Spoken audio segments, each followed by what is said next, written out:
What's up, guys? Welcome to another series of calling live leads from Lead House. The first time we did this, we brought on Steve Trang. It was a lot of fun, actually, and you guys got to see some like real conversations. The very first leads we spoke to were signed contracts, and there's nothing better than just learning from calling live leads. And it was great. And I can't give enough props to Lead House because I can't tell you how many. There's just a lot of lead providers out there. Some are good, some are okay. These guys just deliver. It's consistent. That deal, I called a lead that came in within the hour today on the deal desk, and I got the signed contract. After the show's over, I got the signed contract. The week before that, the lead came in. From the time the lead came into the signed contract was 25 minutes.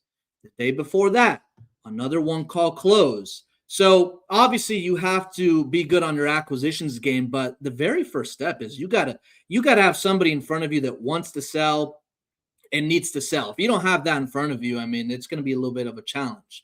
But today, I'm bringing on a good friend of mine. He ran the Closers Olympics. He's known as the Fire Damage King. And I just really like his style and his delivery and his process. And let's bring him up. Mr. Elijah, how are you, sir? Doing good. How you doing, Sir Steven? I'm doing great, man. It's been a while since we've done these live calls together, man. How are things for you? What's new? What's been going on? Yeah, no, it's been a while. You know, we've been connected with the clean cut assassin over here. Yeah. So yeah, no, still making offers daily. We're doing more nationwide wholesaling, mainly 6 main states. You know, mainly Arizona, California, Texas, Florida, Georgia, Awesome. A couple parts of Hawaii. But that's been the main focus. Working a lot of PPL leads, and now, you know, just really starting to. Now that we've seen the market shifting, which I thought was going to happen like for the last 2-3 years. Finally starting to shift which was due for it, and really just doubling down on fire damage niche, probate deals, and going after multi-stack data in locally in my market because I just want to increase my cash flow now. Dude, that's amazing. Congrats. And before we really dig in, you have some closer affirmations you want to go through. But before we get into that, I kind of just want to bring up Lead House. Let them tell people who they are, what they do, how are they different. That's one of the most important questions. We got Drew and Craig. What's up, fellas? What's up? Yo, what's happening? Good to see you guys again, man. You guys, I mean, I don't know what to say. Like, I've tried a lot of lead providers, and I'm just really happy with what you guys do. And I mean, 3 back-to-back one call closes. You know, obviously, I've been doing it for a while. I've experienced, but the leads are. I mean, the motivation's there. You know. Can you guys first introduce, for the people that's first time seeing you guys, who you are, maybe a little bit about your background real quick, and then why are you different? What makes Lead House so special? No doubt. I'll go first. I'm Craig, real estate investor, entrepreneur, and yeah, just all around cool dude. Me and Andrew built this system for my past real estate investing business, wholesale. In the past, I don't know if I ever really spoke on it, but I actually got sued in the TCPA litigator, act thing back in 2019, 2020. After that, I knew, and I didn't want to get myself caught in that position again. So I reached out to Andrew, who is one of the best media buyers in the world. Me and him went to high school together, and we built this process and this algorithm based on what I think was a lead, and just launched it. It worked very well. And then we put it out to the public. Yeah. And like Craig said, my name's Drew. I've been doing digital marketing for the last 20 years. I got a master's degree in business. My first job was at a digital marketing agency. I was doing SEO, PPC for local dentists, lawyers, landscapers, things like that. After that, I joined up with one of my mentors who was launching an online coaching brand. This is kind of like 2017. So if you could get into online high ticket coaching in 2017, it was kind of like the wild, wild west when it comes to like meta ads and Google ads. So we got to the point where we launched a brand that was doing about $30,000 a day in net revenue, all digital products. I've over the last 20 years then have started my own e-commerce agency. And then over the last 20 years, I've spent over $100 million on paid ads just on Meta alone. So when Craig came to me and wanted to build out the system, I kind of treat it like my e-commerce brain, where, if you're doing e-commerce, you're trying to convince someone to pull out their credit card and purchase a product from seeing one ad, right? Seeing one thing and then that impulsive buy. So how can you, to be able to do that, but to get someone to fill out information is a lot easier. But where do you bridge that gap to where you can get the right person to fill out the information? So what we really do and what really makes us different is we built our algorithm based off sellers, not based off properties. We talk about, a lot of people are getting their data and information from the MLS. Maybe they're getting it from tax records, pre-foreclosures, things like that. A lot of that data is old and it's really focusing on properties, right? But properties don't have motivation. Sellers have motivation.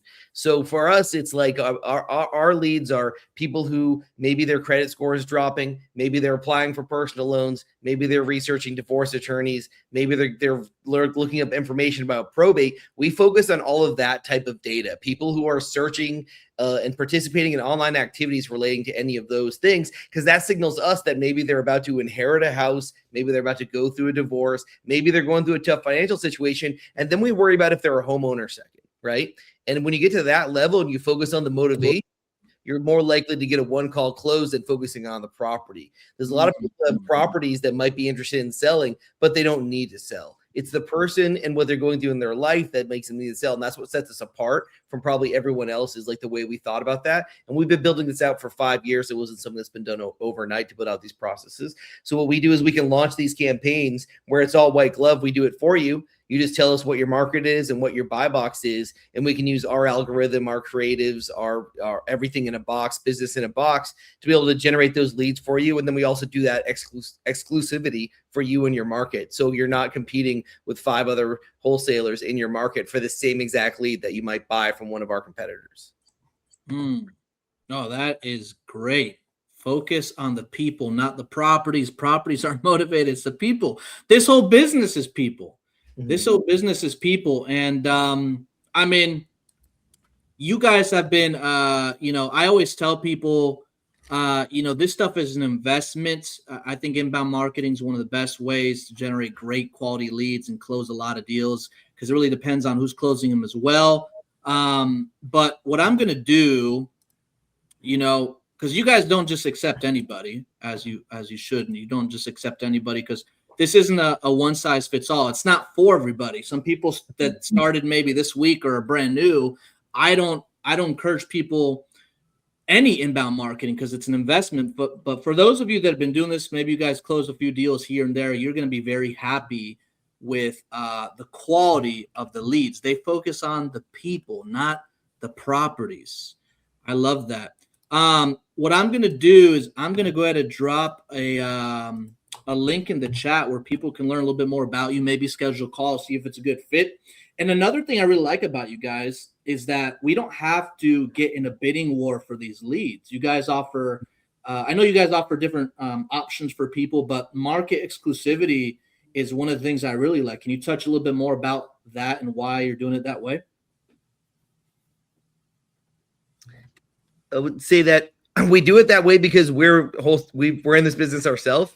So we just have learned from all the negative experiences we've had working with some of our, now competitors. There's no feeling like showing up to a house that you have an appointment for and there's 3 people pulling in behind you to talk to them as soon as you go out the door and just undercut your number that you guys had just agreed upon, right? There's nothing worse than that. So our leads come in instantaneously. The second they reach us, they get sent to you. It's almost like we're partners. So we generate the lead and you get it instantaneously. So in theory, depending on if you have processes of, the CRMs with texting, instant calls, the things like that, you could be talking to these people within seconds of them raising their hand and saying, I need help with this situation. You could be on the phone with them in seconds. So there's no way for that to really have that competition. We know for a fact with our competitors, because we've used them, that these leads will come to them they'll get put onto a database where then people can have access to bid upon them. And then at some point, someone buys them. And then not only that they also could be, that same lead could be generated by another one of their competitors, sold to someone else. And they could also be selling the same lead to multiple people on the platform. And you just don't know how they're doing. There's no real transparency with it. So what we do is we do market exclusivity, which means we launch our system in that market. And we will not, if we have calls all the time with people who say, I want to work in, Tennessee. It's like, so unfortunately, we have a partner who has exclusivity in the whole state of Tennessee. They're paying for that because they want to be our only partner. And those are the deals that they get. They get the hottest leads and exclusivity on that. We have a guy who's been in Wilmington, North Carolina, who's had exclusivity on that market for a year and a half now. Just closed it over a 6-figure commercial property deal last month from our lead. So that's amazing. Oh yeah. Touch a little bit more about the commercial, guys. I mean, that's something that you kind of recently launched. Yeah. You don't really see that too often. Like PPC commercial, like how does that work? Yeah. I mean, essentially it's the same thing. We're still tracking people going through the same types of things, but most likely either it's a straight inheritance, right? Or they were an investor or still are an investor at this point. Maybe it's a guy who he bought 50 acres of land, chopped it all up, and he was going to develop or whatever, and he ran it across hard times. Or maybe you got a mobile home park seller or a self-storage seller.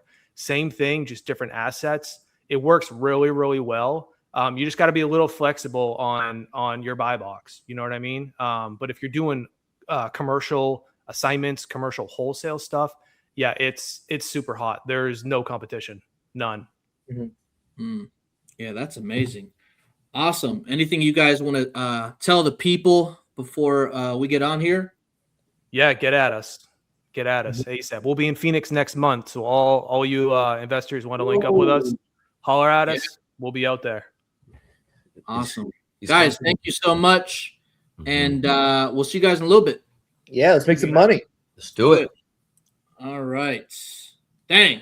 No, those guys are awesome, man. They always It's official. They're just different. They just over deliver. Like I don't know what else to say. They over deliver. So that's awesome. So Elijah, let's go back to your story. Okay. We're talking about fire damage properties, and then we could talk a little bit more about your call affirmations. I think that's pretty interesting. Sure. So like I said, I've been doing real estate wholesale deals since 2004. So I'm literally in my 21st year. Yeah. You're so OG, huh? Yeah, for Or sure. it became all popular. See, luckily, I'm in the land of the gurus out here in Arizona. All right. So I had to find, my way to separate myself from all the other, gurus and wholesalers. There's more wholesalers and investors than there are rappers now these days. So, I wanted to separate myself from everybody else. So I used to do club promotions before I got into real estate. And I used to have a street team. I used to have like 15-man street team when I was like 17 years old. Pass out 1 million flyers, get 100 people at the club. If you want to go to the club, you want to talk to people, pass out the flyers, I give you access. So I had some value proposition to put a street team together. So by the time I started doing real estate, I took 5 of my hitters who are on my street team, I made my door knock team. And so that's where I was able to add value when it's 122 degrees out here in Arizona. Nobody want to knock on the foreclosures. I had my team knock on it, and that allowed me to really separate myself from a lot of other investors, which allowed me to make relationships with some of the big dogs out here. So that really helped kind of, start separating me from a lot of people. But everything was cool. 04, 05, 06, even 07. Everybody's running it up. Everybody looked like they're millionaires. Everybody looked like a couple years ago out here when the hedge funds were ringing. Then 08, hit everybody. And then got hit with the humble pie. 08 hit, and then I was like literally 2, maybe 3 weeks away from having to go and get a job because I wasn't closing any deals. That's when I stumbled into doing probate deals. Probate deals led me to city violation. City violation deals led me to fire damage, and I started going after fire damage deals. A lot of people don't go after these. They're not sure how to find them. They're not sure how to analyze them. They're not sure the conversation, who's going to buy them, how to analyze repairs. So I asked the big dogs, like, what do you guys do with them? And they're like, nah, it's a waste of time, Elijah. So I'm like, if it's a waste of time, if you guys are running from them, I'm running towards them, right? Yeah. So I started doing those, did that for like 3-4 years, did really well. Then I figured out, I got with the public adjuster, and he broke down the insurance side of it for me. And so that you can actually help this homeowners. The homeowners, 80% of the time, they're only getting 80% of the money, but they don't know it. They assume they pay 100% of the premiums, they get 100% payout. So I'm able to go in there with my policy expert, and he'll review their declaration, their insurance policies, and the report. And if he doesn't find at least another $50,000, $100,000 more than what they offer them, he won't even work it because it's not worth his time. However, if he does find an extra $50,000, $100,000 more in addition to what they pay them, the homeowner keeps 100% of whatever the insurance company offered them, and they get 50% of any new money that he happens to find. He gets the other 50%, which he splits with me. And so now I help him. I'll buy the wholesale property from him. I'll buy it from the fire damage property and wholesale it or flip it myself. I'll help him with the insurance money and get more insurance money than they thought was possible if it's available. And then I'll help them replace that asset because, these are usually mom and pops or investors. If it's a primary or investment, I have realtors or other inventory. I know how much they're getting paid. I know when they're going to get paid. And I'm the reason they're getting paid. So I get to serve them in 3 ways, and I get paid in 3 ways on deals that everybody else is overlooking. You get paid in 3 ways. Yes, sir. Wow. So, man, you got in early. You did something that a lot of people run away from. Mm-hmm. And you kind of became really familiar. And you're helping out people with stuff they don't even know existed. Correct. Amazing, man. So how did you get, so good on the phones? How did you transition that skill set? I mean, were you just kind of like one day you woke up, tell me a little bit more about how you got really good at closing deals over the phone. Sure. I'll take it back to when I was probably like 6, 7 years old. I had my sister and I, we used to play the charades game. Mm-hmm. You guys remember charades, and you have to kind of be animated and execute and think. And so at a young age, I used to play that. I used to just really like that game a lot. And then I used to the teachers, because I used to have ADD, as you guys could probably imagine, and I would the teachers will have me go to different classes and let me tell Goldilocks and the 3 Bears story. And so I got a chance to get used to telling stories and talking, and so as I was able to kind of get that kind of advance, I probably worked at every call center in Arizona at one point in time. And I just saw I'm good at talking to people. I'm good at closing. I'm good at connecting. And so after doing that for a while, I saw like what pays me the most for every time I hear the word yes, because I know I had the skill set. I don't mind rejection. I kind of thrive off of rejection. I have an ebook, Master the Art of the No. So when I hit no, all right, now we're starting. All right. So didn't work well in school. I got in trouble a lot in school with that technique, but transitioned well for sales and closing. And so once I found real estate, it paired a lot of my relationship building and only person that matters in the universe effect I learned in club promotions, as well as my sales technique and ability to close and lead them to the end goal. So that's how I got the skill set. It's funny you bring that up, club promotion. I used to do that like right after high school. And it's, it's funny because, real estate is a people's business. And you just got to learn how to talk to people, whether you're promoting something, whether you're solving problems or call centers. And I think as long as people get good at serving people, I think they're going to be successful in this business, because at the end of it, that's what it's all about, is serving others. But so you have call affirmations. I'm going to go ahead and share what you sent me here. Sure. And I want you to kind of walk us through this. How did you come up with this? How has this helped you? Let me pull it up here. Sure. Okay. As you're pulling it up, I think you hit it right in the right vein. Is we're serving people and having that attitude of servitude, and understand that you have a God divine right to be on the phone, to talk to these people, to help these people out of these tough situations. Remember, what we think about, we bring about. And when I first started, when I was 21, by the time I'm 23, I'm making more money than most of my friends' parents, right? So nobody could tell me anything. I was traveling, burning all my bread, going to Puerto Rico, going to Amsterdam, spending all the money, and not realizing all the self-destruction I'm causing myself and all the self-sabotaging I was doing to myself. Wow. It wasn't until I got with, Dr. Eric Thomas, E.T. the hip hop preacher, started really work on personal development, really understand success as an inside out game. And your level of success is going to determine of your level of development you're willing to do on yourself when no one's watching.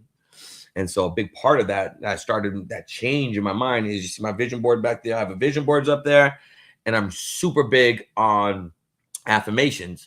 What we think about, we bring about. Words matter, thoughts become things. Right. And so when you're on the phones, as you guys know, especially some of you guys been in the game for a while, you know you're on the phones. Guess what happens? You're getting cursed at. You're getting screamed at. You're getting verbally abused daily, all right? Daily, all right? They're not telling you you're a great person. Thank you so much. They're like, hey, you piece of, get off my phone, you vampire bloodsucker. So you get told that enough and you don't have anything reinforcing who you truly are, it could get very depressing. You get burnt out. You could go ahead and just say this is not for you, especially if you're in a slump. So especially if those people are in a slump or hasn't really took flight, these pre-call affirmation, super valuable. What I recommend, if you guys reach out to me on Instagram, I'll give it a little later on Elijah Rubin. I will go ahead and send you these pre-call affirmations as my personal value gift to the family. I highly recommend if you have a team, everybody does these all together. Everybody hop on the call. Everybody does it. If it's just you by yourself, you do it. I highly recommend you throw on some instrumentals. Throw on some hip hop instrumentals or whatever instrumentals you like. So, you change the energy, you change your mindset, and then you read these out loud with some passion. Understand that if you believe it, they're going to believe it. Okay? So, that's great. I appreciate you sharing this with us. I think it's important. One thing that you said that a lot of people struggle with is you embrace rejection. You have, thick skin. How can people, people that want to get better on the phones that are not used to rejection? Because I know when I first started in this business, I used to do door to door, and like the first time somebody yelled at me, I'm like, what did I do wrong? Like, I'm just telling you like information, but like over time, it became, it got easier and easier. But when you're doing this stuff on the phones, like it's a little bit different. What do you advise to other people on how they can improve their skill set over the phone or learn how to really embrace rejection? Sure. People over the phone. Yeah, no, I think that's one of the key elements of being a legitimate, bona fide, serious closer, your relationship with rejection. Right. I think that's really important that you just get really dialed into the conversation you're having with yourself once you hear rejection. So I'm going to give you a mindset frame, and then I'm going to give you a technique you can use as well. So the mindset frame is if they happen to reject you, they happen to hang up on you, curse you out, whatever that happens, that's not part of what you wanted to have happen, don't hold on to it. Don't take it personal. It's not you. And that's why I think at the very beginning, I took it personal. Like I have braids. They know I can't buy the property. They know I'm a minority. I don't got no degree. They know I'm a fraud. So all these self-limiting thoughts basically start coming up when you start getting evidence that you're not good, evidence that they're upset, evidence that you're getting berated. So if you're able to shake it off your shoulders, dust it off your shoulder, like, hey, on to the next one. I don't need 100 yeses. I need one yes from a seller. One yes from the buyer, it's time to eat. So that's the right frame of mind you want to go through, knowing that if you knew for a fact, you could get $10,000 if all you had to do is go through 100 no's. How eager would you be to get to those 100 no's? Because you're not sure when that 10,000, 1,000 is coming. You're like, oh, it's gonna be forever. It might be 50, 500 no's. Who cares? As long as eventually I just need one yes.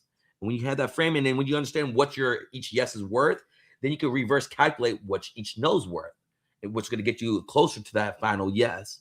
So that's a technique to do for this. Two things you can do. One, I highly recommend you do pre-call affirmation before you start your call. All right.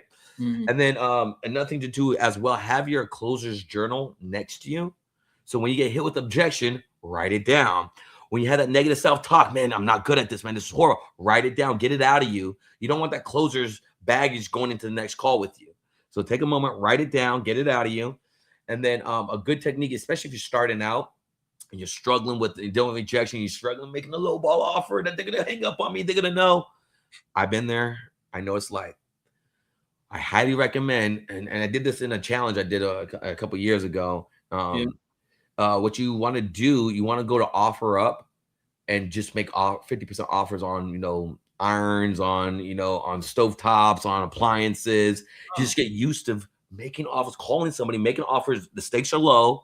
And if they say yes, you can buy it. Or it's like, let me think about it. I got to pray about it, whatever. But the goal is to get used of making lowball offers, feeling the fear, feeling the butterflies, wanting to eject and hang up the phone and staying in the fire.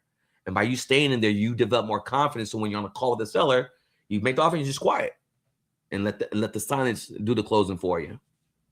Oh, that is great advice. I love that. You go and offer up, offer a 50% offer, get those jitters out, just get the hang of just getting rejection, right? If you guys knew there was a $10,000 deal and you have to go through 100 no's, I mean, go through those 100 no's as fast as possible. A lot of people think, you know, including myself when I first started, like some people just give up too early. Like it took me 8 months to get my first deal. Some people quit their first month, 2 months, like this isn't working. It's not for me, you know, and failure is just part of success, obviously, in all businesses, but especially this, you have to really embrace rejection, focus on the people, serve the people, find out what is their problem, what solution can I offer, and embrace the no's and getting yelled at and stuff. I think eventually you do this so long where there's nothing that can really phase you over the phone. I don't know.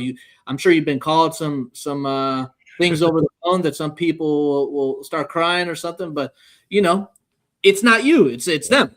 And you just got to roll it off your back. And dude, that's awesome. I appreciate you sharing that. For sure. Okay. So are we ready to make some calls here? You know what I came for? You know what I'm here for? All right. Let's get to it. Let's get to it. So looks like the first one is in California. So what I want to do real quickly, because I like to walk it like I talk it, right? I don't want to say you guys do pre-call formations, then like, well, you start making calls. So I want to prime my mind and prime my soul that I have this divine right to do what I'm about to do right here in front of all you guys. All right. So let me just get my instrumentals up real quick.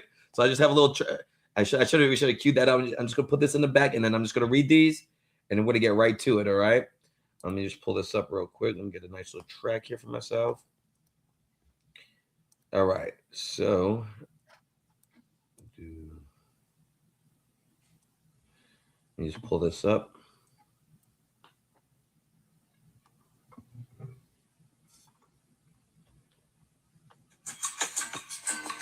Okay. All right. So as you guys hear that, I'm just gonna read this here. Get the vibes. You just want to get your own little vibes together. You just want to get your own vibes. This is your life. All right, you guys ready? Let's get it. I'm an elite achiever. I am a trusted advisor. These people need my help and my advice, regardless if they're aware of it or not. We create win-win solutions.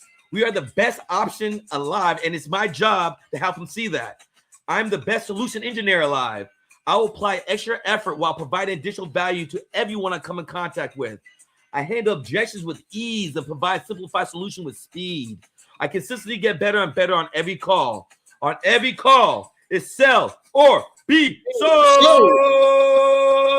Let's go. Let's go. All right. What's the first one? Man. Let's dive. Man, that was amazing. That's good, man. Thank you. And then make your first dial. Don't go and get a soda. Don't go and check emails. Make your first dial right after that. All right. Well, you ready? Yeah, let's go. I'm dialing the first one. Gary. All right. Let's go ahead. I'm going to mute myself here.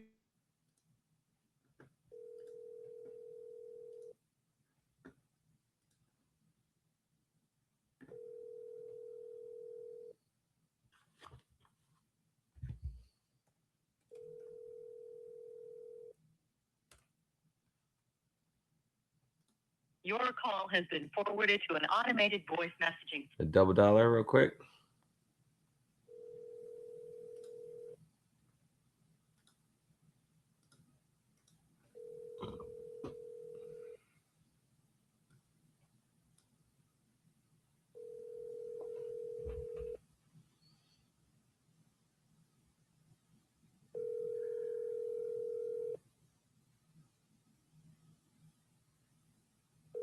All right, I'm going to send her a text real quick. I highly recommend double dialing, texting with it. It makes a difference. And I make something super generic, super simple. I say, good afternoon, name. This is Elijah with We Buy House. I don't put my actual company because they never remember your company. We Buy House. That's what I'm calling you about. You reached out to us several days ago or several minutes ago with regards to selling your property on XYZ Street. Are you still looking to sell this property? That I've got a lot of good response back with these people now. Why Sometimes do people double dial, Elijah? Can you share with the people why they should always double dial? the reason why you want to double dial, because the only people who call you like that are people usually most sales professionals, salespeople, you dial one time because you got a lot of leads you need to get to. So only people usually double dial you is a family member, a friend, or a coworker, and it appears to be something might be wrong or something might be up or someone really needs to get a hold of you. And so that increases your likelihood of somebody saying, yeah, answering the call. And that's all you want at the end of the day. So, there you go. Yeah. Next one looks good too. New Jersey, bad. Need to sell ASAP. Okay, let me just put the address in real quickly here so I can send this text, and then I'll hit that next one next right here.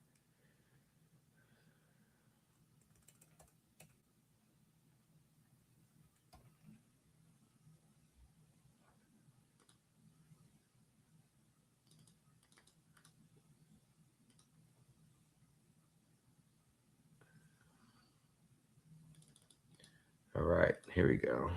And I got it.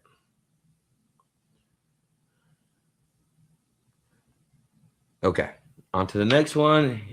This New Jersey boy. All right, let's get this one called out. That number looks a little off, but we'll see.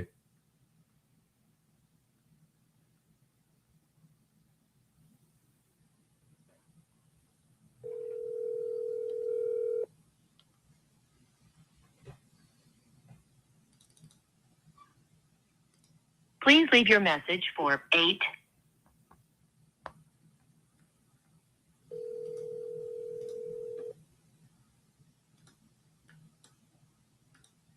Please leave your message for 856.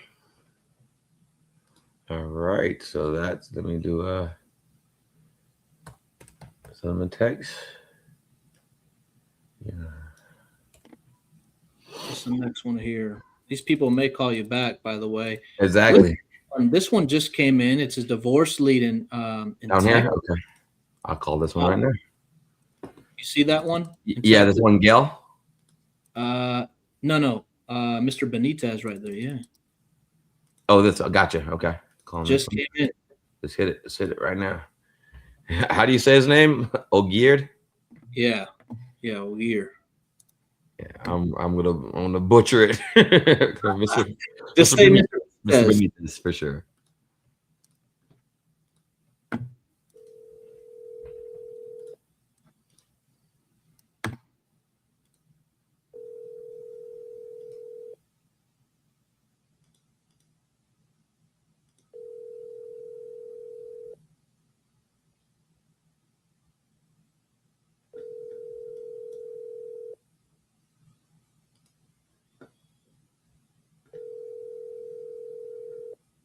Come on, buddy. Oh.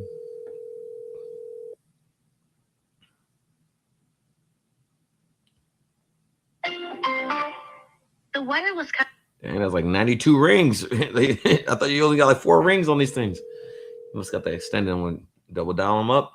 And why is it double dialing? That's when you get the other text ready. Hey, how's it going, Mr. Benitez? Sí. Poquito hablas inglés? No, Nada. nada. Ah, está bien. La familia, poquito hablas inglés? No. I see. No.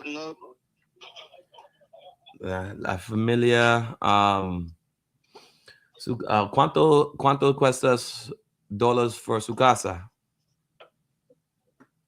280,000. Hey,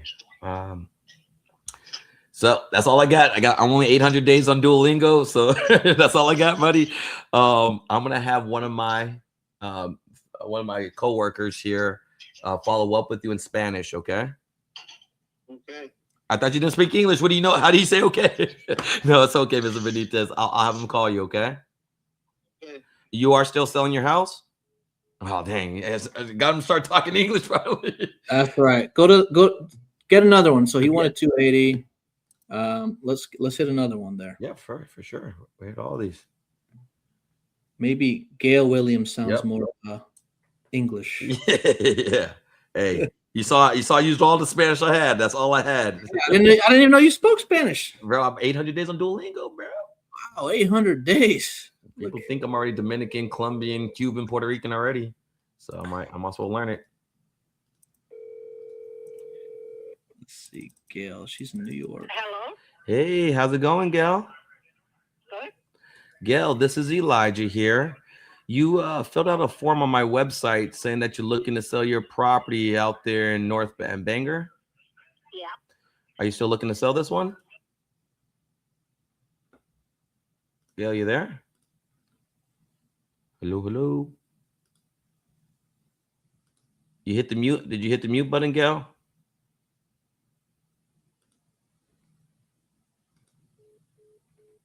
You can call her back.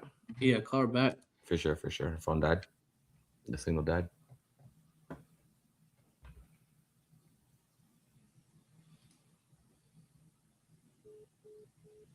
Dang. It looks like she's in a bad reception. I'll give her 10 seconds. If not, just hit the next one. Yep. Give her one last call.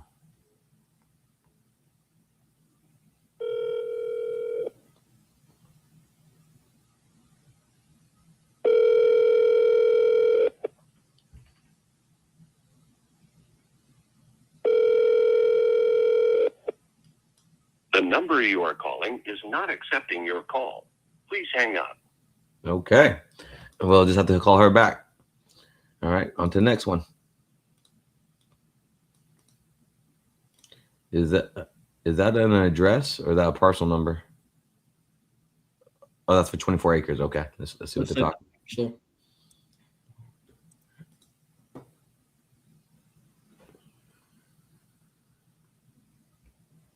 I might need some help with those numbers because prop stream's horrible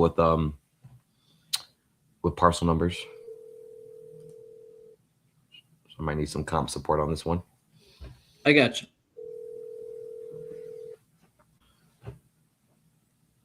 Your call has been forwarded to voicemail.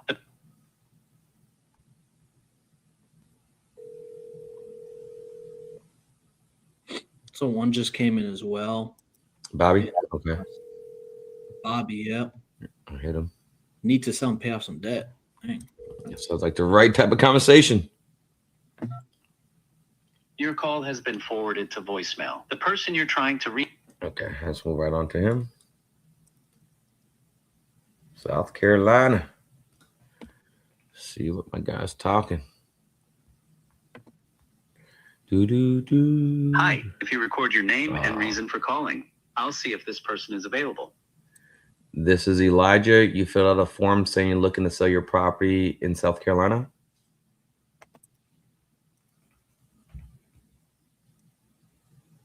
Thanks. Please stay on the line. Is that like an Apple thing? I know. I don't know if it's Apple or Google. I'm not a fan of it, but it is what it is.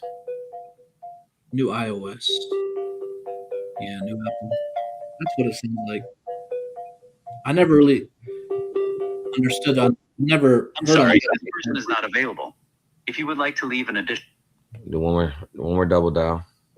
Hi, if you record your name and reason for calling, I'll see if this person is available. Elijah, following back up with your house to sell.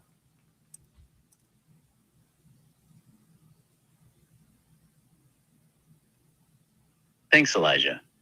Please stay on the line. Might need to go with a different name. Maybe Elijah's scaring them. This is James McCarl. How's it doing, darling? I'm out here talking about that dear property here. Going to answer this call real quick.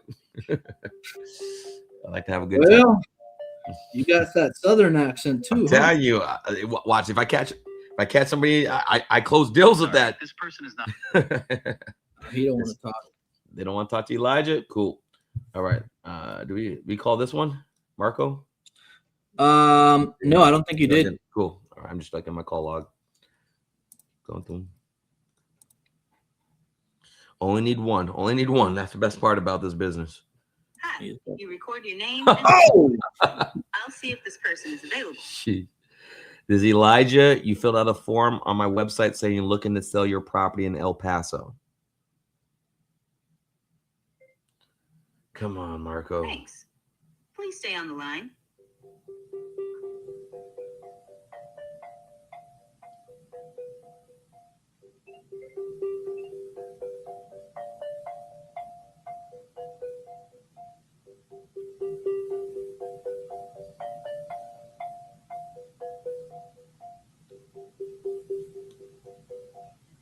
sorry, this person is not available. If you would like to leave an additional message, please reply after the tone. All right, on to the next one.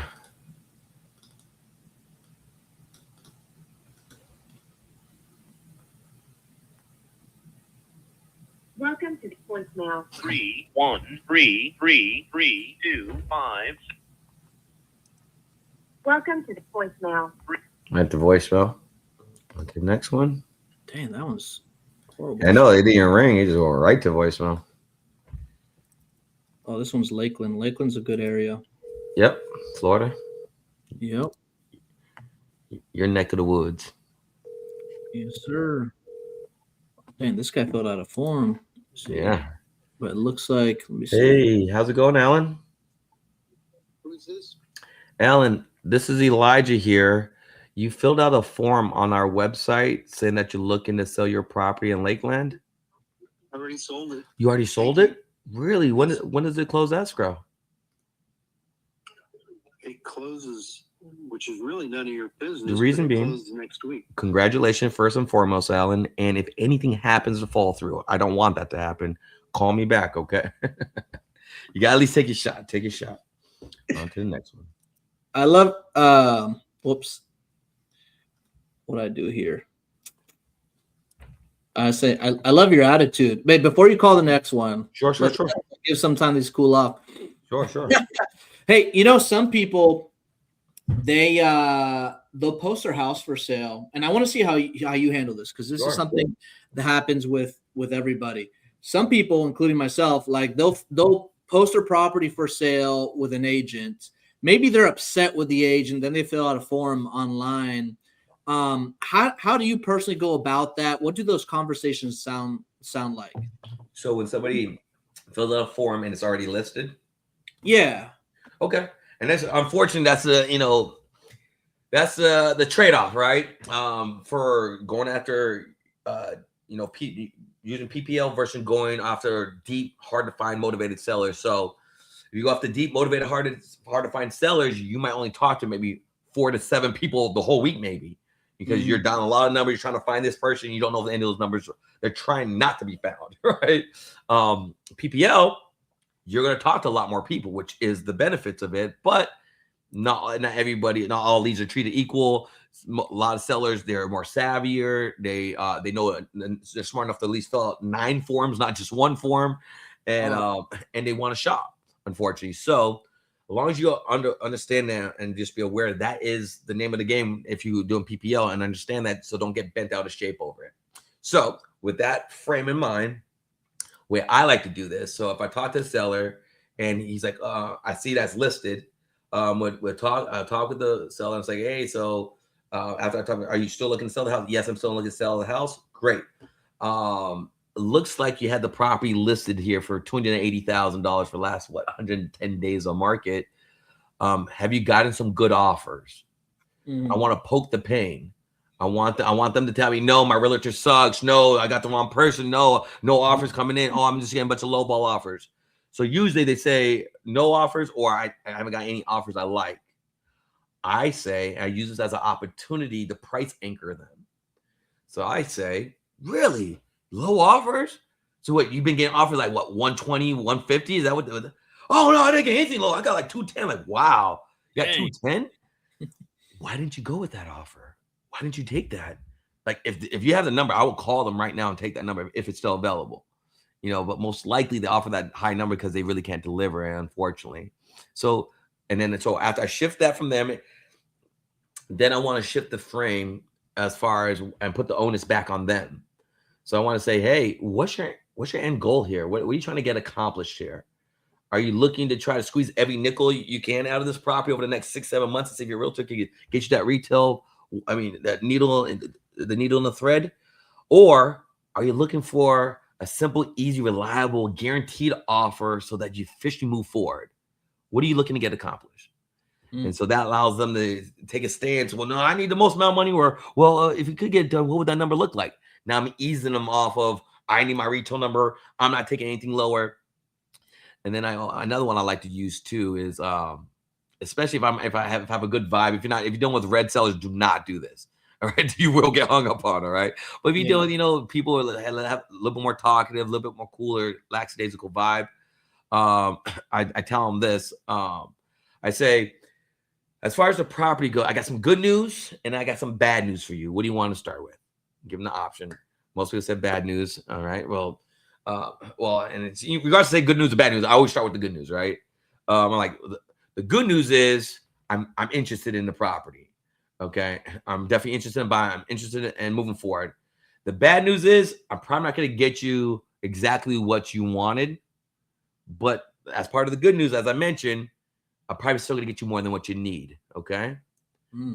Now, if they just did what Steven did, I just got them mentally to agree that they're not getting. How do I know what they need? I don't know what they need, but I'm telling them, hey, you're not going to get what you want, but I'm going to get you more than a need. So you're going to be fine. If they say yes without us talking numbers, they are following your lead. You are leading them as a good shepherd would do. All right. And so what you end up doing is really just kind of get them like, all right, well, how much do you really start asking? What do you want on a mortgage? Where are you going to go next to? How much do you need at a bare minimum? And then if they start willing to walk you through those numbers, you have a way higher probability to get a real deal versus just locking up a contract that you're not going to move. Dang, there's lots of digest there. One thing I like that you poke the pain. Why do you poke the pain, and how do you does that let people guard down? Does that open them up? How does that transition into somebody that is more comfortable with you? Yeah, so you poke the pain because no pain, no gain. If they have no motivation to sell the property, they're going to use a realtor. It'll take a year. It doesn't matter to them. A lot of these people are delusional, or they just have a hard time. My 20-year career, I understand most people have poor coping mechanisms and even worse financial literacy. All right. Wow. So if you're able to position yourself not just as another investor with cash, not just a generic wholesaler, but really transition yourself to be a trusted advisor. And a trusted advisor is somebody I could talk to you about. Hey, I'm going to give to you straight. Is that okay? All right. And you poke the pain so that they could become agreement. They could be in some agreement as far as, yeah, what I wanted doesn't look like it's quite happening. And then I thought, well, what happens? I know you wanted 280,000, but what happens if you don't get it? What's the plan? Now I'm walking through. I don't have a plan. I'm praying, and I think God's going to send me the money, which it could be a plan, but that's not an effective plan. Because what happens if that doesn't work out? And then I start walking through, lights going to get shut off, family's going to leave. What does that make you feel? What does that leave you? Is that worth trying to squeeze a couple more nickels? And by me doing that, it softens them up, allows them to explore other options that their usual previous mind wouldn't allow them to. Yeah, no, that's really good stuff. I think there's a lot of things where sometimes people starting out, they may overcomplicate the process, and the questions you're asking, you're really trying to just get more information out of somebody. You're not really using any used car salesman tactics to try to pressure them. You're just asking questions, and they're just talking to you. Correct. It's all a conversation. 100%. Awesome. Okay, let's try calling a few more here. Looks like one came in here. Drema Davis. Let me see. What's up, Drema? Let's talk, Drema. You know, I do that too. That's another little tip to do. A, it makes it fun for yourself. But B, remember we talked about manifestation, laws of attraction, right? Hey, Drema, you ready to take this call? I'll say that just joking to myself as I'm dialing it. A lot of times I end up answering. This is not one of those, all right? At the tone, please. I want to do it again. Call has been forwarded to voicemail. The person you're trying. All right. It's dead. No worries. So which one was I on? That was Andrews. Call whoever you want here. Yep. I'm just going. I think. Let's see. Did I call this one already? 352. Call this one. No, I did not. All right, cool. I'm calling this one. Oh, look at this one. Dang, there's a few fire ones here. So I ran out of money to build a house on it, and I need money to pay some bills. Vacant land, family died. I mean, there's some Call good that ones. one now. So like and remember, we don't, at the end of the day, and I think I'm glad you mentioned that, Stephen. We don't buy houses, we're buying urgency. All right. When you buy urgency and equity, there's a deal to be had where you can help them out of their situation and you can help investor make profit or yourself. So look to buy urgency, look for motivation. And that's why it seems like, hey, this one's a good one because there's some sincere motivation there.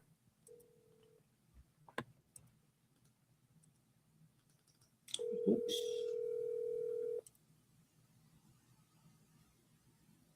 Do we have the Addy? I think this is one of those land ones. I'll look it up. Okay. You can, if he gives the address, I'll just mute you or whatever. Got it. Okay. And then there's another new one that just came in. Mr. Smith there. John? Number 14. Yep. Dang, I ran out of money to build a house. And I need money for bills. I mean, that's Ouch. You didn't know you could run out of money? What happened? Did you just not get the budget right, or did a contractor rip you off? You give them enough for them to blame somebody else, you know. And the fastest way to find a common friend is to find a common enemy. All right, and like, oh, the damn contractor got you, huh? Or you had nobody to help you. The financial advisor didn't get you right. All right, so let's call him now. The last one did not answer. Call this one.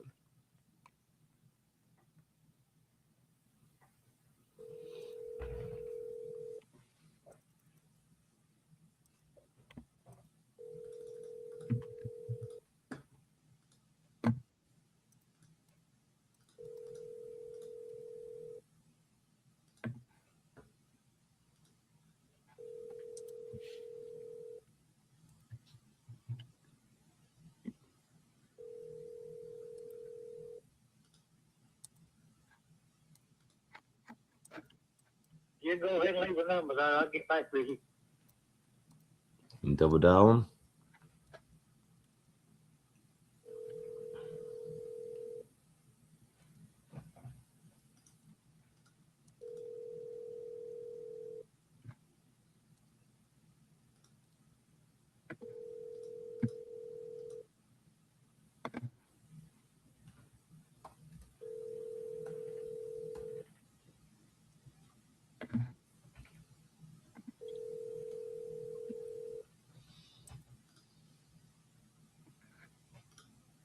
You go ahead and leave a number there. I'll get back with you. All right. Hey, before you call some more, while some come in, I wanted to ask you, Sure. your approach. I know that you focus on fire damage and stuff like that. Mm-hmm. That's your sweet spot. But is your approach any different when it comes to fire damage versus, I don't know, a regular house, or like, do you approach it differently? Like, what does that sound like when you do those things? Yeah, it is definitely different. You can't because you're dealing with different set of dynamics and, you know, variables. Mhm. It's super important to position yourself as a trusted advisor, not just another money hungry shark investor, because you have to understand what happens at a fire. You had a fire, right? Fire happens. Think of all the people that not only are you out there in your robe and you just lost everything, you got the firefighter people there, you got the ambulance there, you got the board of people there, you got the fencing people there, you had the public adjusters there, you had the temporary housing people there, all trying to talk to you, so you're kind of shell shocked. So I kind of recommend a lot of our students and people in the past that unless you're more experienced, wait about 3 days after the fire before you approach it, because these people, I mean, they lost everything. Nobody woke up today, I hope I lose my house to fire. It happens, right? So after you wait 3 days, you want to do we preach in our program the 3 E's, and that's the way you're able to establish yourself as a trusted advisor. All right, so you want to empower them. You want to empower them with options. All right, so just because the insurance company told you need to pay this doesn't mean you have to accept that number. And most people think whatever the insurance tells them they got to do, or so they got to go to timeout. And they don't want to get dropped by the insurance carrier, so they never dispute them. Especially a lot of minority communities, they don't know how to read the policy, they don't know how to dispute it, so they just take whatever they could get, right? So I like to empower them. I like to empathize with them. So understand your situation, where you're at. What did you lose any dogs? Did you lose any animals? Did you lose any personal documents? How are you doing? Do you need a trauma support counselor? And if you lost a family member, these are things no other wholesaler is asking. Do you need a counselor to talk to? But now you're positioning yourself as somebody I want to lead with value. I'm not even asking about the house. I want to know, what are you in temporary housing? Are you safe? Did you lose anything important? Do you need your documents? Do you need to find your passports? Drive. I have links for all these different things, resources. I want to add tremendous value right off the bat.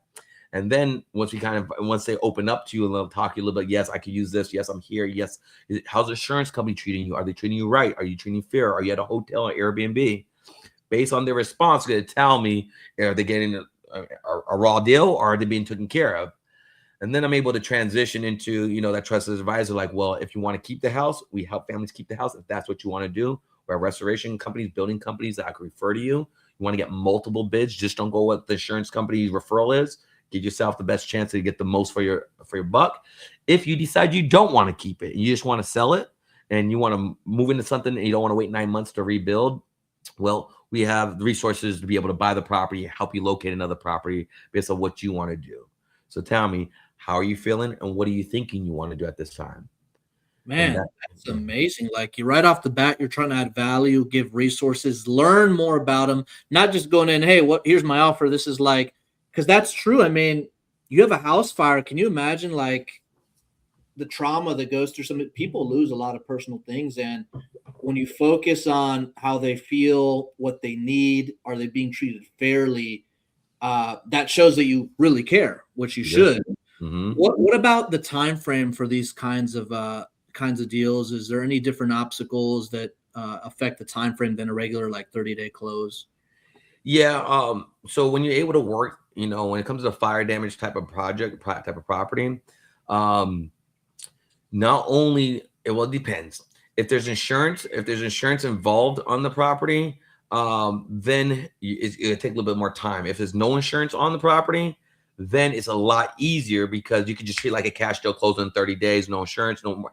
I mean, obviously you have to get payoffs and whatnot. Mm-hmm. However, there's a lot of times you could work what's called a supplemental claim. And so 80% of the time, the homeowner's only getting 80% of the money, but they don't know it. They assume they're getting paid the most. So I could go back in there with my policy expert.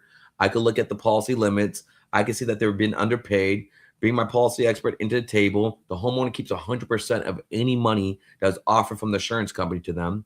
And then they keep 50% of any new money my policy expert is able to find for them, which he splits with me. So I can help them replace the property. I can help them find a new property, and I get more money for that property. And so I'm serving them in 3 ways, and I'm earning in 3 ways on deals that most people overlook. But if I do that supplemental claim, and there's another 50,000, another 80,000 more for them to make, most homeowners like that. It's kind of like, you know how good it feels when you find an extra $20 in your back pocket you forgot about, those jeans over there. It's like that. Like, whoa, I didn't even know I had this money, which offset our purchase price. So now I could give them a lower purchase price, add more value, get them more money than they thought was possible. But you can't just close it as fast, because the insurance company, remember, these are for-profit insurance companies. These are not nonprofit trying to help you. Their fiduciary responsibility is not to the insurer, it's to their stockholder. And so with that being said, they know most homeowners can't stick it out. It's going to take a lot of time. So what they'll end up doing, they will dispute, they'll just put up a bunch of, hey, you need to provide this, you need to provide that, and take months so that you don't want to dispute it. So you just take whatever they have. Our policy experts know that, and they're saying, hey, if you're using $125 a square foot for a tile, that's not the national average. You're off by $80,000. If you don't pay our client the additional $80,000, we'll litigate this. And now, when it comes to insurance company, if you saw back in 2008, for those of us who was back there, you saw AIG, the big insurance company, they're too big to fail. So they'll always get bailed out. So the dollar amount really doesn't matter to insurance company. What matters to them, how long that claim stays open. If they leave that claim open too long, and too many of them, that's when their insurance rating gets downgraded, and that's when they go out of business. So my policy expert knows that, and he leverages that and say, hey, if you don't pay this out, we're going to go ahead and dispute this. And so, only 1 in 5 family members even disputes a claim. And so they rather just pay it off and make it go away, knowing that no one else, a lot fewer people would even try to dispute it. However, with the answer your question on, how long would it take? It could extend your close of escrow additional 60, 90 days sometimes, depending on how much there is. One claim, they paid out $125,000. We got additional $240,000 above what they paid them out. Wow. But it took me 6 months to get that deal done. So, because if you close before then, a lot of the insurance policy has these weasel clauses in there that states that if the beneficiary transfer titles, they don't have to pay out the new beneficiary. So you want to keep them in title. You want to wait until the insurance gets paid out and then close the deal, for the most part. Yeah, that's amazing. Thanks for sharing that. I don't know if you called number 5 yet, Mr. Spencer. Let's hit him. Let's see. Yes, I don't think I even called number 6. Let me see. Let me check my phone logs now. Nope. Yep, I haven't had this one. I'm gonna hit this one and then hit that one. There you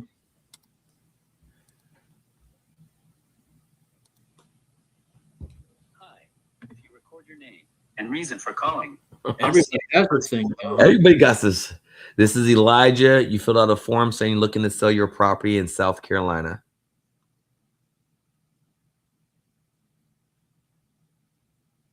Thanks. Please stay on the line.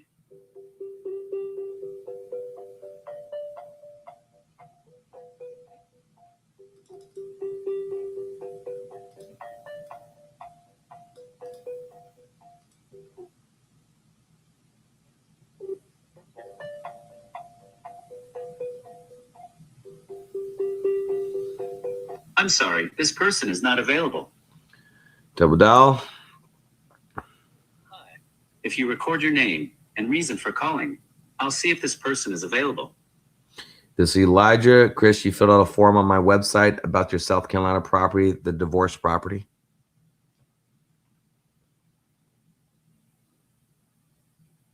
Thanks, Chris. Please stay on the line.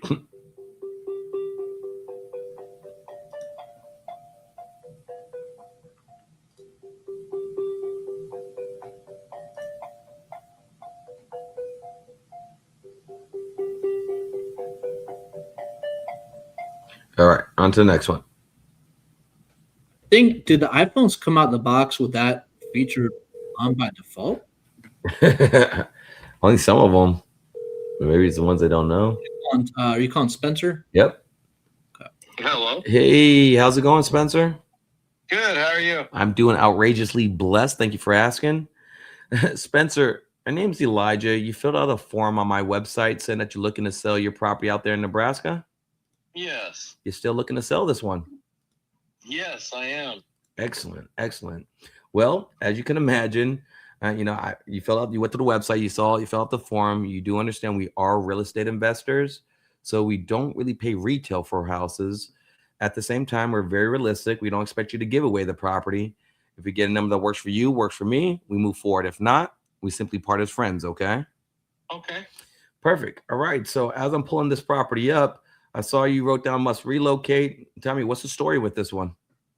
I moved out here 5 years ago to help my brother, and he passed away back in 23, and I've kind of been fighting with stuff since then. And I have family back in Colorado that needs me. I have children back there and grandkids back there. Wow. You have a whole family back in Colorado? Yes. And you just came out here just to help your brother? Yep. That was 5 years ago. Wow. Wow. You're a good brother. I mean, he must have been really nice to you, or saved you when you was drowning or something.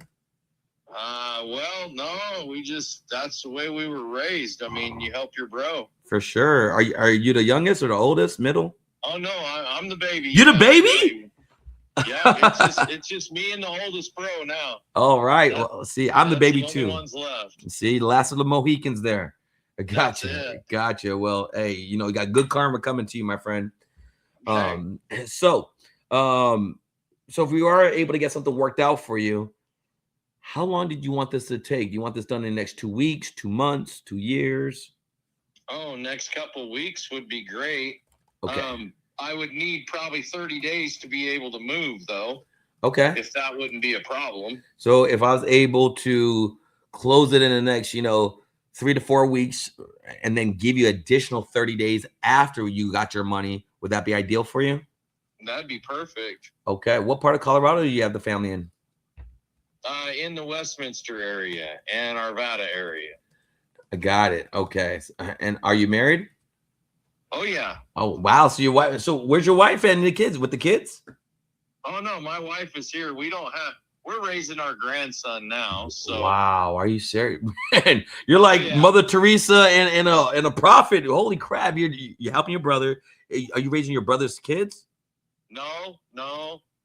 This is my wife's daughter. Your wife's This daughter. This is her boy. Okay. So we took him on because I won't let a kid go to foster care. No way. Wow. We need more people like you.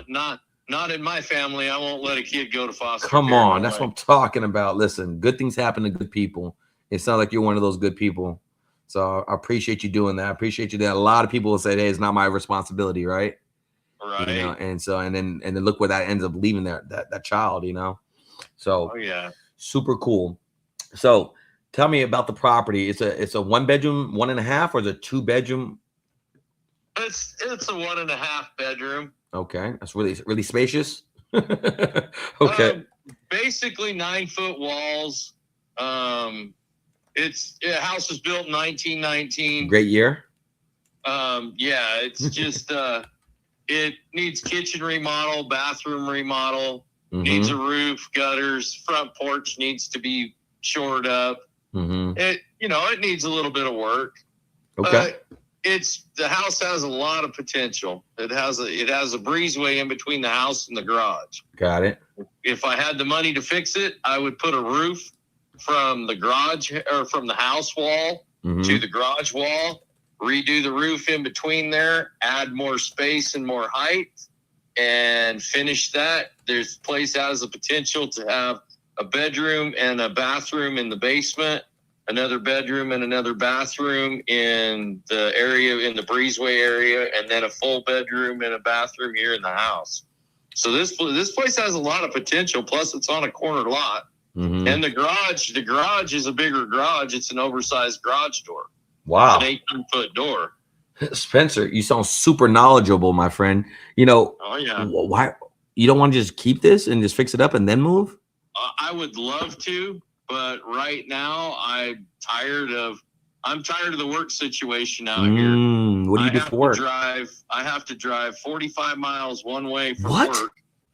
And it's all right. It's not bad, but the only problem is the work situation up there isn't that good. There's not that many potentials for somebody my age, 58 years old. You sound pretty young, my friend. 58 years young. All right. Yeah.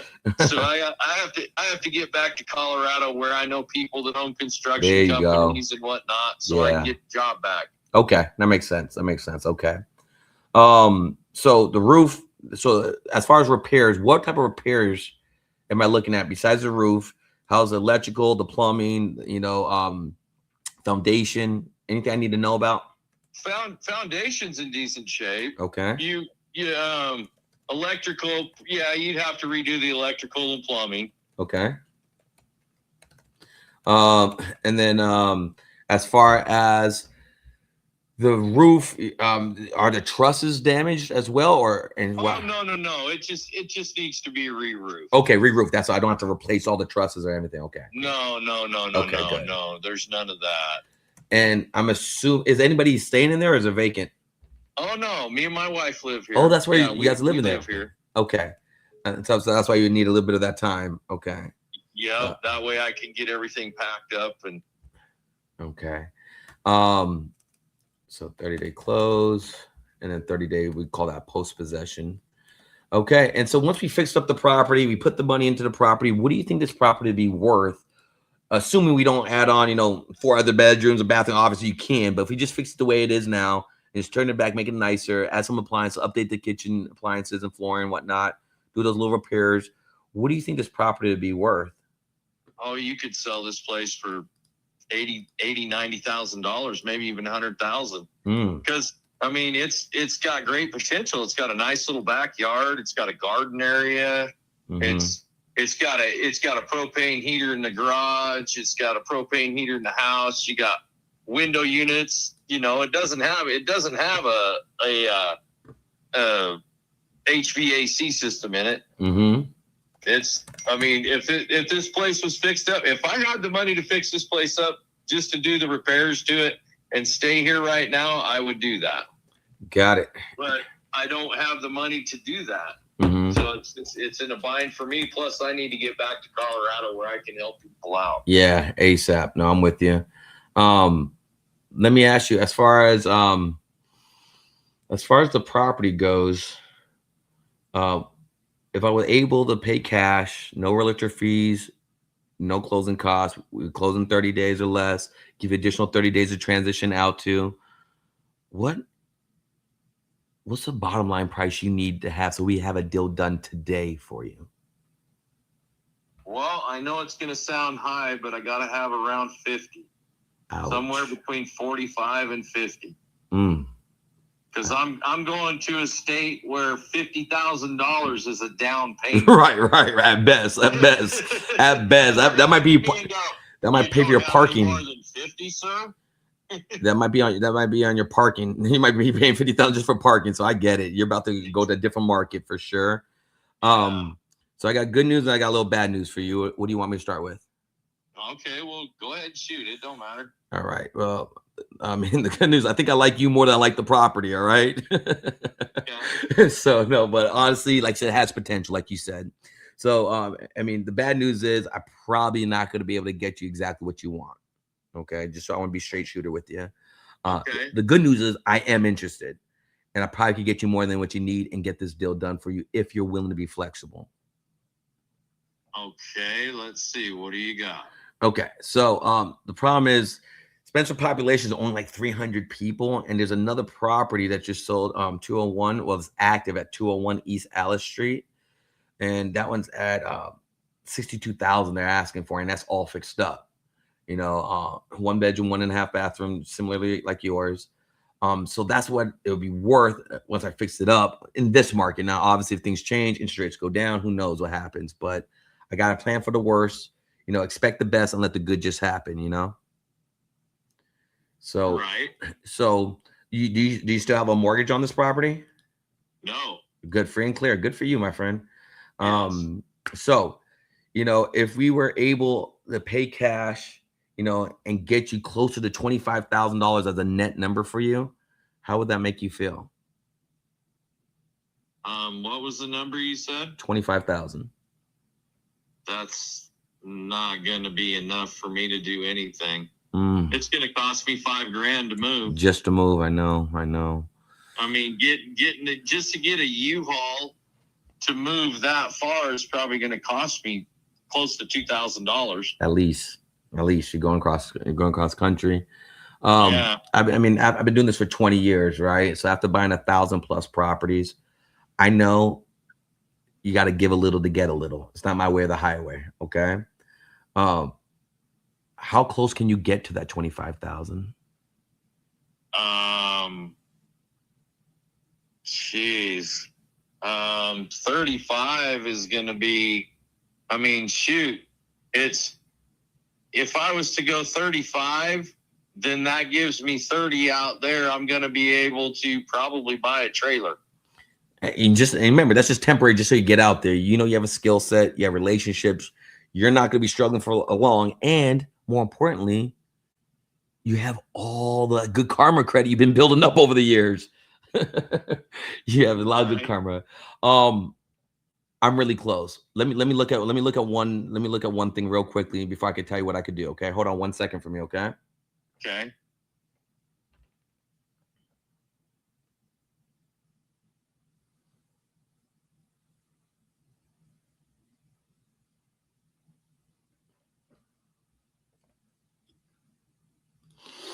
Let me see.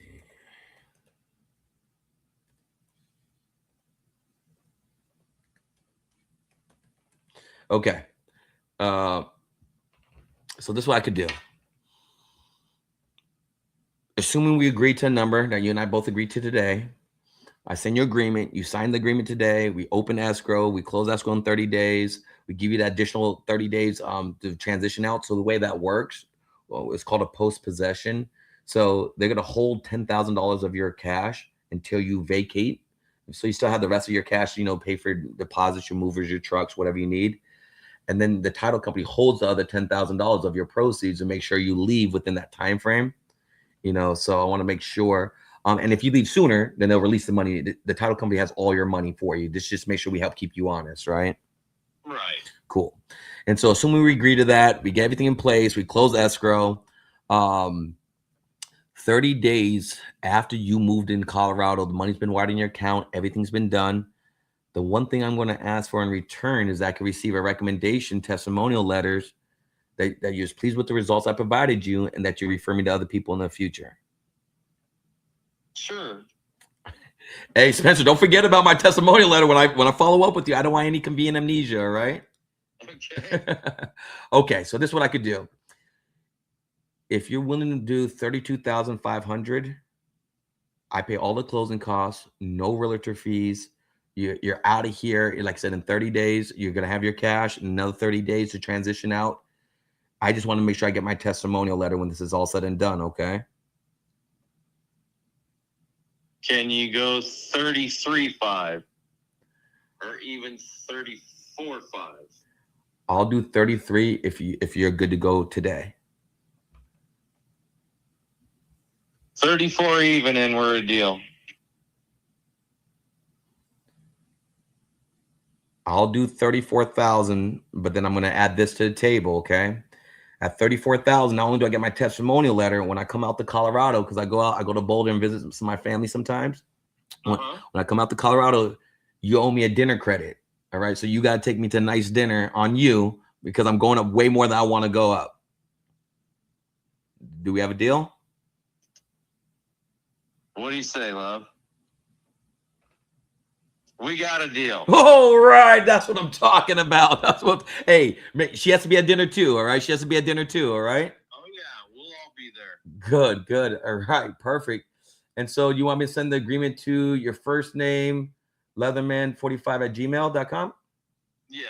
First name, last name, 45@gmail.com. And it looks like from what I saw on title, Tanya's on title with you, right? Yes. Cool. Do you have an email for her so I could go ahead and get you guys both on the agreement? Tell him what your email is. It's last name Leatherman. Okay. Tanya TONYA. Okay. .tl@gmail.com. I'm sorry. So after Tanya, what's after there? Leatherman Tanya TL@gmail.com. Okay, I'm gonna repeat it back to you. Okay. I have Leatherman Tanya Larry. Oh, no worries. Go ahead. Okay. It's Leatherman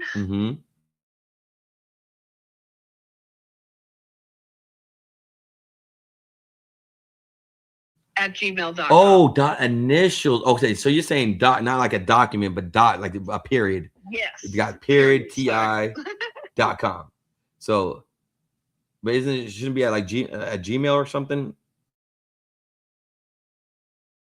Tanya dot. Got it. Okay, cool. All right. And then so I want to make sure I'm talking to the true decision maker here, right? And the ladies call the shots, as you know. All right. So you feel 100% good about moving forward, so you guys can make it back to Colorado? Yes. Okay. And so a couple things here. So I'm gonna send this agreement very shortly right now here. As I do that, I want to know once you guys transition out, how do I get, do you guys have pictures of the property you guys could send me? Yeah, we could take some pictures and send them to you. Perfect. And then so what I want to do, I want to be able to have my, I'm going to have our contractors, our money partners. I trust everybody, but I verify everything, right? So Spencer sounds like he's a straight shooter. That's why you probably married him. All right. So you know what you're doing. So I believe everybody, but we're going to have to verify. We're going to make sure everything is good to go. There's no surprises to the foundation integrity. Once we complete our underwriting, our inspection, so we just verify everything's there. We close escrow, make it super simple for you guys. Okay. What questions do you guys have for me? There's nothing in that contract, there's nothing that holds us to the property, right? No warranties, no nothing. You're correct. You're selling it as is condition. No promises, no spuds, no warranties, no guarantees of any kind. What I see is what I get. That's why you're selling it. You can sell for more if you're going to fix that stuff up, right? Right. Exactly. So that's why you sell at this price. So it's a done deal for you, and you don't have to fix anything, clean anything. Basically, all you do is just take the items you want with you, and you literally just leave the rest for me. I'm going to come in there with our dumpsters. Don't worry about trying to mop it or any of that stuff. Just leave it the way it is. Only take the items you want. Obviously, don't take any light fixtures or anything like that. But anything you want to take with you, take it and just leave the rest there for me. Okay. Okay. All right. And so, and so I want to make sure Tanya heard about the testimonial letter too, right? Oh yeah. Yes. Okay. All right. Cool. All right. So what I'm going to do is I'm going to get this agreement over to you. Give me So as I'm talking with you about this, let me ask you, do you guys have any other properties, or is this the only one? No, this is the only one that we have. Only one you have. All right. And when you guys go out to Colorado, are you going to stay with family initially, or what's the plan exactly? So I can see if I have any relationships, anything I can do to help add value. Right now, I don't really know. I have to kind of investigate. I didn't expect to sell this quick. And so now I'm going to have to investigate and see where I might live close to family out there. Hey, good problem to have. Good problem to have. Okay. Right. Right. Okay, cool. So do you feel like, well, if and when you need any resources, if you do, just know I can also help on that side too. Okay. Okay. I have like I said, I appreciate that. For sure. I've learned you just treat people the way you would like to be treated, right? Easiest way to do business. Keep it simple. So what I'm going to do here, I'm going to get this agreement for you. You guys are going to be able to sign it. I'm going to send it to you first. All right, Spencer. And then once you sign it, then Tanya's going to get it. And then once you guys both have it, then I'll sign it. And then once that's all signed, you'll get a copy of the fully executed agreement. Okay. Okay. And then what's going to happen is I'm going to set you up with somebody on my team. And what they're going to do, they're going to kind of walk you through. They're going to be your kind of point of contact. So if you ever have questions, you're not sure about anything, you just know you have the right people helping you. And they're going to help kind of facilitate between us and the title company so that you're just fully taken care of. Okay. Okay. Is there any other liens, anything else I need to know about the property? You have any back child support payments? Anything you're not telling me right now? No. Good. No, there's no liens against the property. I don't owe any back taxes, no child support, no none of that. Good. Okay. So what's going to happen? So let's go over some exact dates for when this is going to be done by. So you guys have something to write down with? Yeah, give me just a Sure. second. Take your time. No worries. Okay, go ahead. All right. So I'm going to send you the agreement today. So we're going to close escrow on February. Let me see. So 16th today. So we're going to close escrow on the February 16th. So I'm going to write that down for myself. And then you're going to have a post-possession where you're not going to have to transition out of the property until March 16th. Okay. So let me just write this in there. I just want to make sure I have this all dialed in for you. So as that happens, as you guys get that all set up, everything's going to be, like I said, the way I said it. Once you guys, like I said, once the money's wired into your account, we talked about the $10,000 holdback. You guys have any questions, concerns about that? Sometimes people don't understand that. I just want to make sure it's super clear and we're all on the same page. No, I get that. They just want to make sure that if for some reason that you pay us and then 32 days you guys come to start working here and we're still living here, then there's a problem. Right. Yeah. Cool. Thank you for understanding. I understand how all that works. Good. So you're on the same page. Just like I said, it happens. I mean, rarely it happens, but unfortunately, sometimes when you give the money away to people, they kind of forget that what the agreement was. Now they got the money. Now whatever the issue was beforehand is no longer an issue. Now they forget, hey, you made an agreement with us here. So I appreciate you both kind of being just like really good straight shooters with that. It makes it a lot easier. I did want to mention one other thing too. If you guys ever come across, and this is for both where you're at now in Nebraska and once you get out there in Colorado, if you ever come across anybody who needs to sell, if they want to sell, I want them to use a realtor. Okay. if they need to sell and they need to get out of it, and it's like it's kind of similar situation, I want you to refer them to me. Okay. And if you refer them to me, I pay you a $500 to $5,000 consulting fee for each property I buy. Okay. Do you guys have anybody in mind who I might be able to help? Not right offhand. I can't think of anybody right offhand. Okay, no worries. Just keep it in your back pocket. Because now you got a relationship, right? And so, I'm sorry? And now you have a relationship. So if you come across these people, now you know, hey, I got somebody that can help you with that. So just so you know, you don't have to try to figure out everything all on your own, right? And so I'm gonna get that set for you. And then you too, Tanya, if you have anybody at your church, anybody you know of, if they're in a tough situation to find themselves in a jam, I want to make sure you guys just know I could be a go-to. Once you guys see how I deliver for you first, I want to make sure you guys feel comfortable and good about referring other people to me. Okay. Yes. Cool. Okay. So what I'm doing now, I'm gonna send you this agreement. It's gonna open up in your phone. What I want you to do, I'm gonna want you to open it. But before I do that, do you know who you bank with? We use Capital One. Use Capital One. All right. Because what's gonna happen? Did you want the title company to mail you a check for the $34,000, or did you want them to wire the money right into your bank account?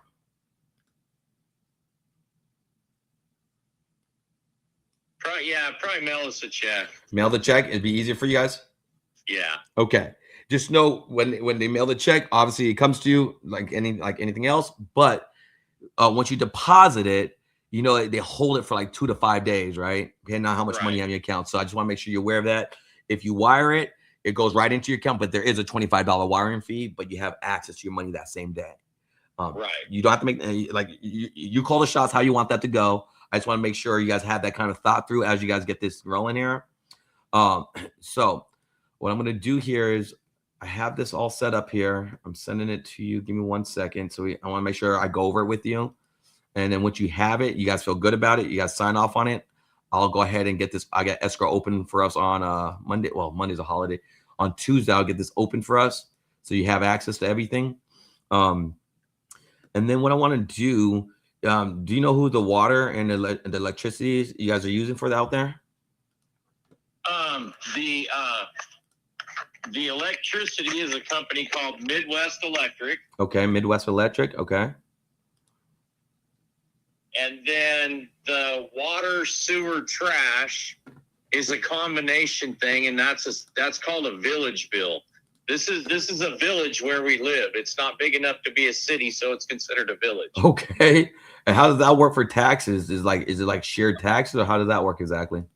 No, it's actually last year, as of January of 24, the county says this place is worth $58,000 because of recent sales in Lincoln County. Really? Yes. So and I tried to explain to the lady, excuse me, my parents moved in here in the end of 92, the beginning of 93. It's had one roof put on it since then. Only one. How do you justify my house is worth now $58,000 when before it was worth $46,000? And she said, well, sir, the way property has been selling in Lincoln County, property values have gone up. That's it. And it was like, you just want to reach through the phone and choke them sometimes, right? It's like, are you that stupid? They just don't get it. But because like a lot of these people, they're just, unfortunately, they're just regular paid employees. They don't do real estate. They don't understand what you're kind of saying. Like there's no. Well, she's been the treasurer at the county in North Platte and Lincoln County Courthouse for probably the last 15 to 18 years. Wow. So you expect different from her. And is she still saying she's that? She's one of them people that she knows everything inside and out. So if you go up there and give her a hard time, they'll make your life a living hell. Oh, so they're kind of know-it-alls. They're kind of know-it-alls. Oh, yes. Of course. Everybody out in this area is that way. Really? Everybody out here is that way. It's agricultural farming community. Everybody knows everything. Yeah, I see. And so, and the only reason why, do you know how long your brother lived out there before you got out there? My brother lived out here for, let's see, Stevie passed in 2016. Dad passed in 2013. And Mom passed in 2008. Wow. Yeah. So Mom passed in 2008. Dad, my dad, bless his heart and his soul, he stayed alive for 5 years. Wow. He passed away in 2013. And then one of my brothers, Steve, he passed away in 2016. And then the other brother that I moved out here to help, Scotty, he passed away in June of 23. Wow. Wow. You dealt with a lot of deaths. I mean, just between me and you off the record, did you ever get any counseling or anything to kind of deal with that? I mean, that's a lot of deaths, and you'd be the only one. That's, we were raised in a very strong Christian home. So that's good. So I have a good relationship with the Lord. That's all. That's a real counselor there. That keeps me trucking along and keeps me moving. Wow. That's great. Not everybody has that ability. A lot of people in your situation end up blaming the Lord, right? Why did you take all my family? Why did you leave me here? It's called survivor's remorse. And it doesn't sound like you have any of that, which is super good, which I'm just happy to see that, you put yourself in a position where you're not dependent on anyone. And now you're about to give yourself a really good opportunity to move on to the next chapter of your life where God could bless you, right? So I am, tell me if it came into check your email on your phone and tell me if that came into you. I want to make sure you're able to open it. Let's see.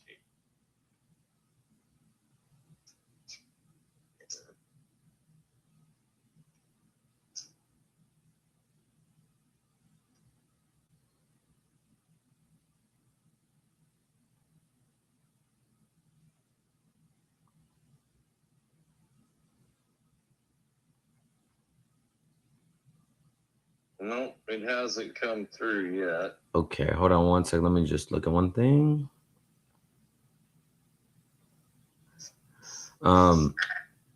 Okay, I'll look for DocuSign. Let me see if make sure nothing bounced back.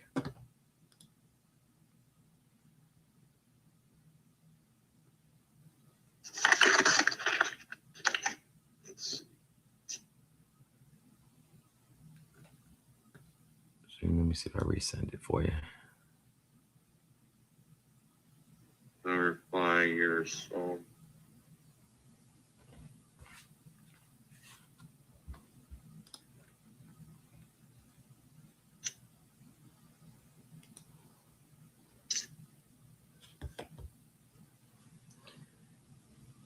There it is. Boom. Okay, nice. So open that up and then let me know when you have it opened up. Okay, let's see here. Review document.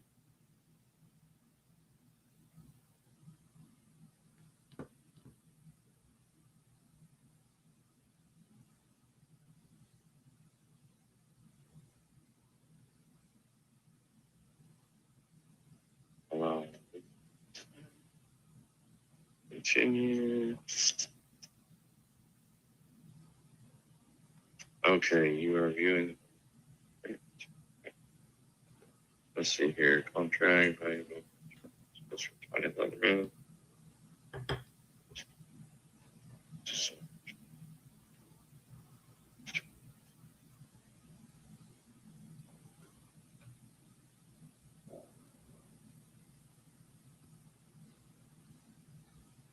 Let's see. Let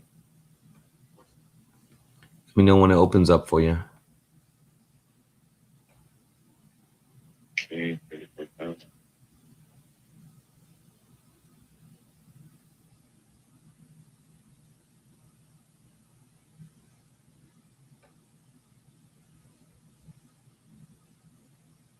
$16.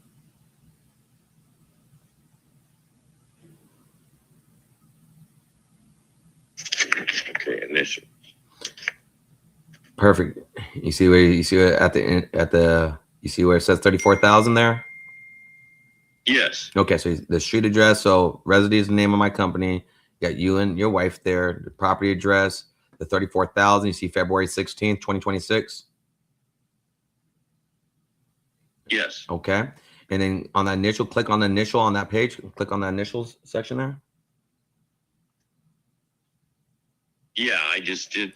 Let's see here. Let me go back to there. Okay. So click on all 4 of those in your signature.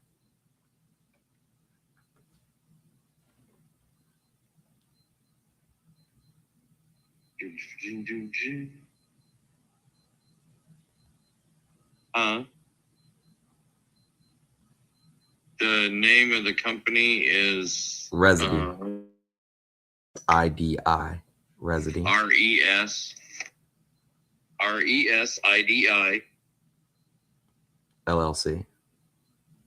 comma, LLC.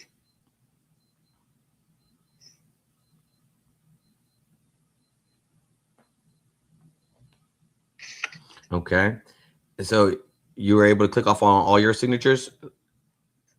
I'm getting there. Okay. Because then once you're done signing, then it's going to go to your wife. Okay. Let me know if you have absolutely any questions you see. And let me know when you get to the 4th page. I want to walk you through the bottom of the 3rd and 4th page. Okay.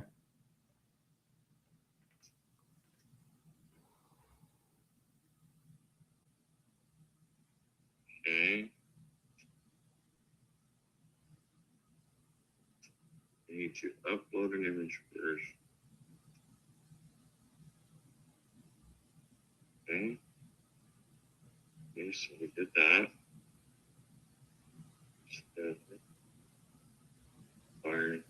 That's 2.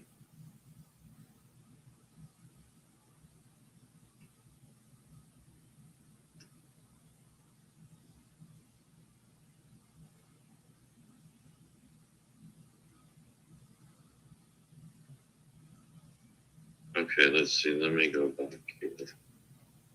So we did that one. Did it do this?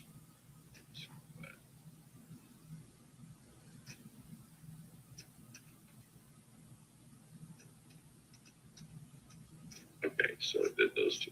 All right, now we are on to, there's 2.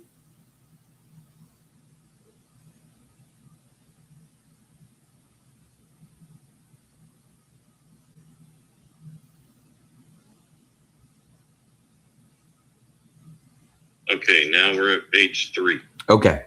So page 3, go down to like the bottom portion after section 19.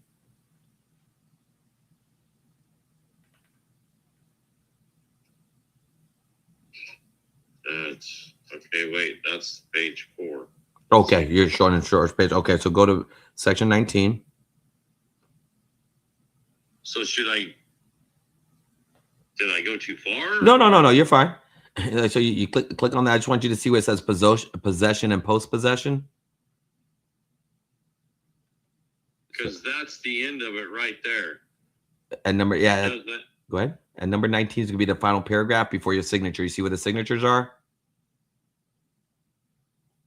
Okay, hold on a second here. Sure. Take your time. All I see is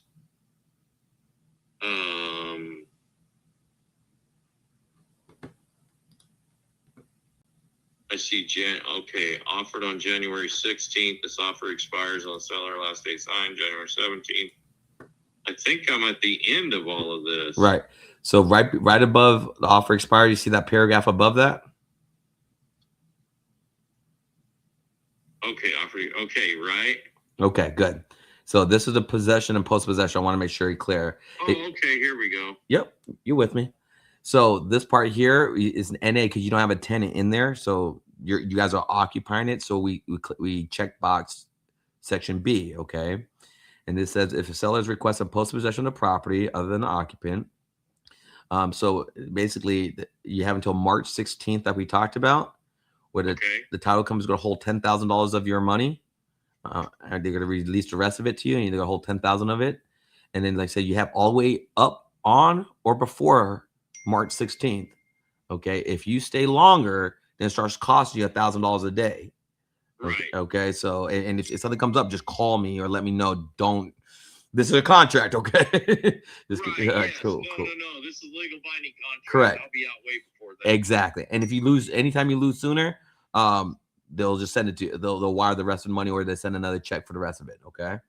Okay. Cool. Click on your signature.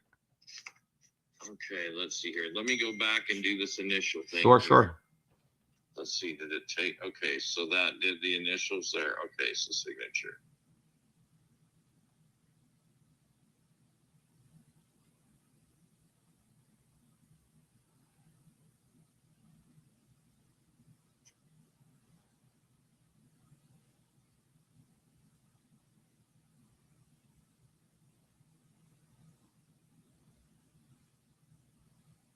What's that?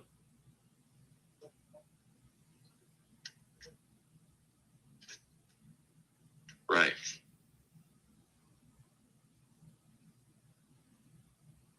Okay. Looks like we're all done on this one. Okay. So, and then you signed the last initial at the bottom of page 4? Yes. Okay, it said finish. Okay, now hit finish. Mm-hmm. Okay, perfect. Now, so have Tanya open up hers? Okay, did you open yours up?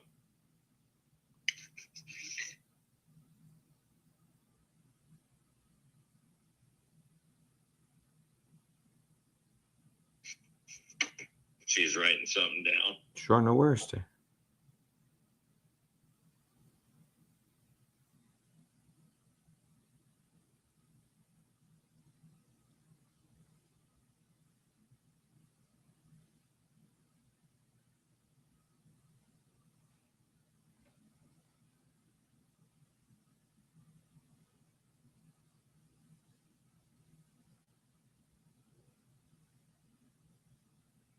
Go to the first one.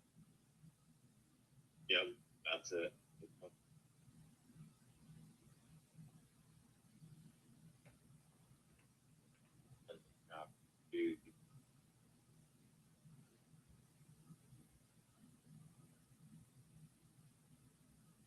Keep going.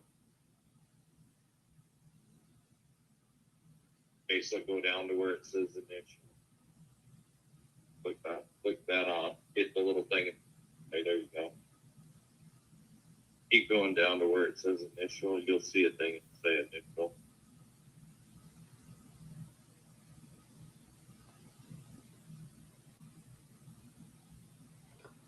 Okay, so right there, hit that little button.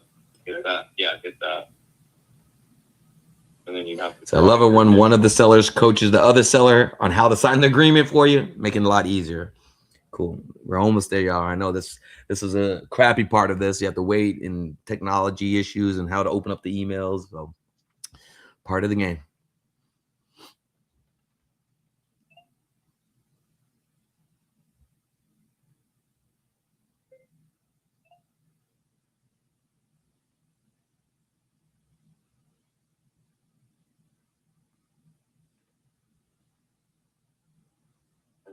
So you got everything, all 4 pages. You have your initials on 4 pages, and then a sign, and then an initial at the bottom.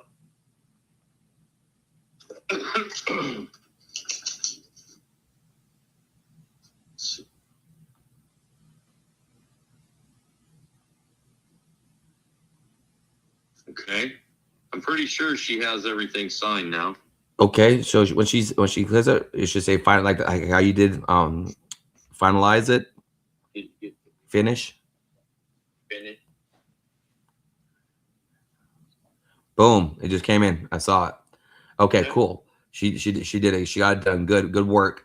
What I'm gonna do is I'm gonna sign off on this. My partner's gonna sign off on it. You're gonna get a copy of the fully executed agreement. When do you think you'd be able to send me the pictures? Like maybe like 2 or 3 pictures of each of the different rooms on each side of the house, just so I could get an eye, so I could get things rolling faster for you. Okay. Probably tomorrow, because it's starting to Sure, get no, dark yeah, right tomorrow. now, That's fine. Yeah, so- do it tomorrow. No worries. We've been on the call for a while. My wife we can get some pictures set up and sent to you tomorrow. Perfect. Kurt, and so when you're done sending me, you can just text it to this phone number. That's my direct number to me.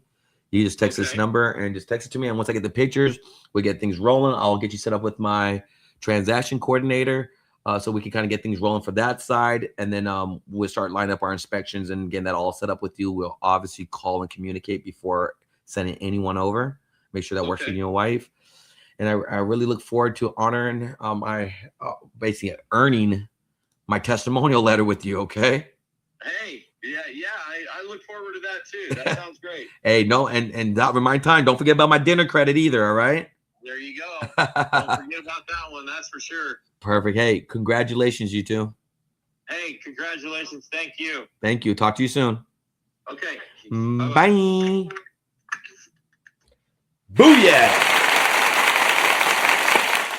Let's go, man. Like that. Man, that was incredible. I mean, the rapport, the transition, they trusted you. You made them laugh.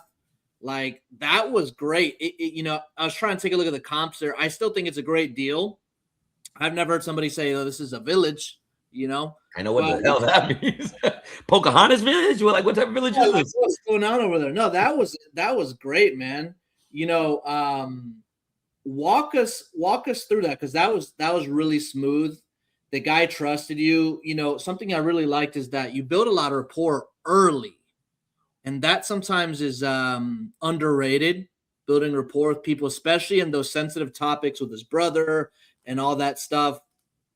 And you have to be patient with the contract, of course, but there's nothing you can really do about that. But what was your mentality when you first heard that story? How do you transition from, okay, this is what's going on with the homeowner? Because you didn't really talk about the property till a little bit later. You really got to learn his story. He laughed.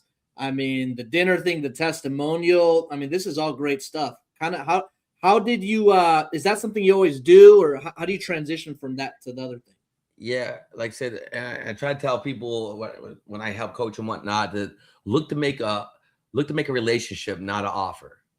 All right, if you look to make the relationship, not just offer. Now I'm listening to see, like, just think if you had a really cool friend at school and they're just talking to you, you're listening. Hey, what value can I bring? What resource? What book can I offer? What podcast can I give them? What link can I send them? So I'm adding value first. I'm looking to make the relationship, not just the offer. That's why I didn't talk anything about the property. I didn't talk about one bedroom, one bathroom, none of that. I saw there, and I saw the equity. Now, if there's no equity, then you might want to go a little faster. But when there's equity, it's just a matter of, do they know you, like you, trust you? They don't know who I am, so I got to establish who I am, why I'm calling, and then getting to like me is by me asking questions and being curious about him. And he saw all the compliments I gave him, like, wow, you're like Mother Teresa, plus Spencer the Prophet over here. You took care of your brother's kids. Whoa. Yeah. So being overly excited for small things that they probably never get acknowledged for allows you to be more likable, right? Because, oh, you're a fan of me. Oh, that you value what I value? Cool. And then you establish the trust, know you, like you, trust you, by showing them, hey, I told him up front, I got good news, bad news. All the techniques I told you I was going to do, you guys literally saw me put into use. I'm telling you, good news, bad news. The bad news is I'm probably not going to get you what you like. I'm establishing trust. Most people aren't going to tell you that, like, hey, you're not going to get that number. I'm doing a very respectful, playful, slow out. I made sure I slowed down my speech. I want to match how slow he was going. So I had to slow myself down a little bit. And then by me telling him that, I was able to let him know, but I could get you more than what you like. And so I gave him a low number, 25. I was going to give him 15, but I didn't want him to hang up. So like I gave him 25,000. He went from 50 something thousand down to 35,000. So he only almost went 50% drop off of my first counter. Dude, and there's a comp that sold for 140. I don't know if you saw that. Yeah, I saw that. I saw you mention that. So like, and then there's a 140, and 35. The house doesn't look bad. It doesn't look bad, and they're living there, so they can't. If they're living there, it can't be horrible. Right. And then with the add-on and the basements and stuff he's talked about, I'm like, there might be some good plays there. Things clean. Yeah, we'll see what the insides look like, but it's still cool. Any of that can be replaced. The roof's not falling through. You just need to redo the roof. The trusses are good. So, but more importantly, you saw part two. Before I started talking pricing, I want to know their motivation, why they want to move. So he wants to get back home. I'm like, well, you know what you're doing. You sound super smart. You clearly know what you're doing. Why don't you just do this yourself and make more money? So most also like, no, don't mention that. What if they do that? You want to, I want to proactively take the bullet out their gun so you can't tell me later on, well, hey, I'll just fix it myself. Well, I thought you said you didn't want to do that. I thought you said you want to make it to Colorado. Your grandkids are waiting for you. You have a place you can stay. You can make more money out here in Colorado. So those are some of the subtleties I noticed I was able to do with them. Man, you got to make a little vlog when you take him out for dinner. Oh, I'm telling you, and you guys think I'm BS with these dinner credits. Y'all think I'm BSing. Listen, I travel. No, you're not. No, you're not. I know that you would. You know, because you know how I follow up. I know that you know. Yes. And during the dinner credits, I'm telling you, when I go to dinner with these people, not only is it super cool, not only you getting a free steak, whatever dinner, I pick up 2-3 more deals. I get referrals from friends and clients at there. I've been, plenty of them where like, hey, you know what? Because it's like a month or 3-4 months later, some things happen. They have such a good feeling about you that they're willing to refer more people to you, and they're paying for your dinner too. And anybody who agrees to my dinner credit, that means I agree to have a relationship with you, because you won't go to dinner with somebody I can't even stand being in an hour with, let alone hour and a half, 2-hour dinner with. So it's a good mental way to hook them and make them say, I like you, and acknowledge, hey, I want more than just this property. I want to get my testimonial letter, and I want a dinner credit. It means I'm interested in having a relationship with you. Yeah. Motivated, quality lead. Some people didn't pick up the AI, whatever, but that was a good lead. That was a great lead. Phenomenal lead. Definitely. You see the lead, they got the sauce. They got the sauce. You see that sauce. I mean, how many times do you have to have one call closes to know that the leads are cooking? They're cooking with these leads for sure. That's awesome. All right. Well, I'm a call maybe a couple here. I'm gonna do the what do you call the Closers Olympics buzzer beater? Okay. Let's call a few leads, see if we have a few conversations, man. Let's do it. Give me some time here. Let's see what we got. So we got a couple here. Man, a few inherited. So I really like Oklahoma. We're having great success in Oklahoma. Let's call this one, and I'm going to call from Oklahoma number. So the chances of them picking up might be a little bit higher, you know, because what area code are you were you calling these leads from? I call from my phone. I just call from my phone. 480. Okay. Yeah. Do you think sometimes that affects your opinion? Do you think that sometimes affects the connectivity rate if they for sure. If you could move your sticky numbers and have a number that's local, that's always better. I just like it because I want to be able to send text messages and it comes to my phone. But if you have the right CRM, it still does that for you. If you have the right platform, I just do it for mine. But by all means, I agree. All right, cool. So I got Mr. Miller here. Oh wait, hold on. Oh, he wants to relocate. That's fine. All right. It's almost 7 o'clock. I'll call a few. Some people may or may not pick up, but who cares? Exactly. The thing is, like, what are you eating for dinner? You either get hung up or you start a conversation, right? Shoot or shoot. Shoot or shoot. Right? That's what we're doing here. All right. All right. All right, here we go.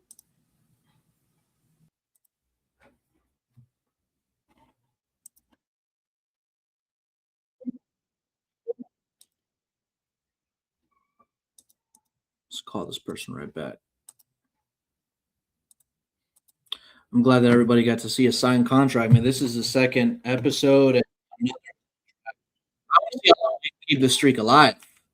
You know, that's always fun. All right, let's call this one that inherited the property. Let's see. Main Street. Mr. Jeremy. All right, let's call this one here.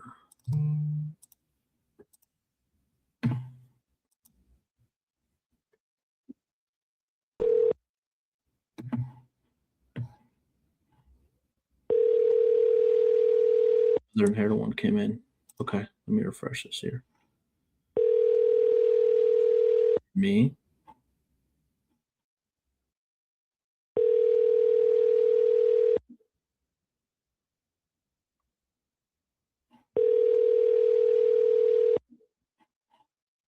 Some of these are in East or Central time. Hello. Please leave your message. So I think the next episode we'll stick to the 4 to 6 because we had some people pick up. But let's see.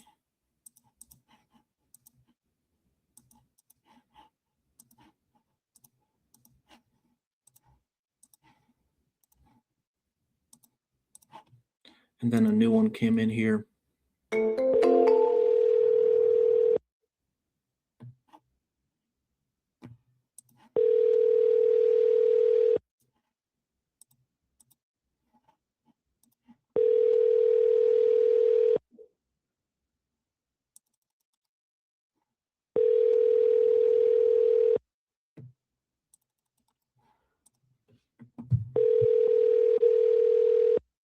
It's really important.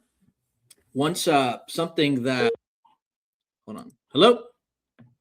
Please leave. Something that is really important is, I really like that Elijah didn't he didn't like rush the process. Like once you have somebody on the phone and they're connected and you listen to their story, you just want to listen. You want to take as much time as you need to listen to why they want to sell, when they want to sell, build rapport. Because some people, they'll get a list of leads and they'll try to like look for the low-hanging fruit and they'll churn and burn. If they want too high, they get them off the phone and, maybe it might not work. Like some people are always looking for that low-hanging fruit and it's not always that way. These leads, every single one of them, whether they pick up or not, these are people that have a problem and it's up to you to really find the solution. And, early in my career, I looked at leads like, okay, how much money can this one make? How much money? Like, change. Like these are people that have problems. My job is to find a solution. And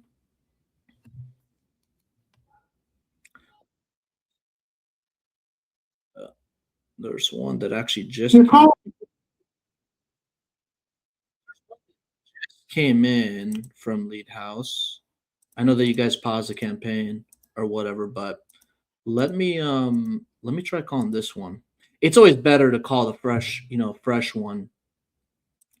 Let me see if this guy picks up. At least we can have one conversation. If not, I think people got to see a great conversation today, regardless. All right, let me see. So this one just came in. Let's call Oklahoma here.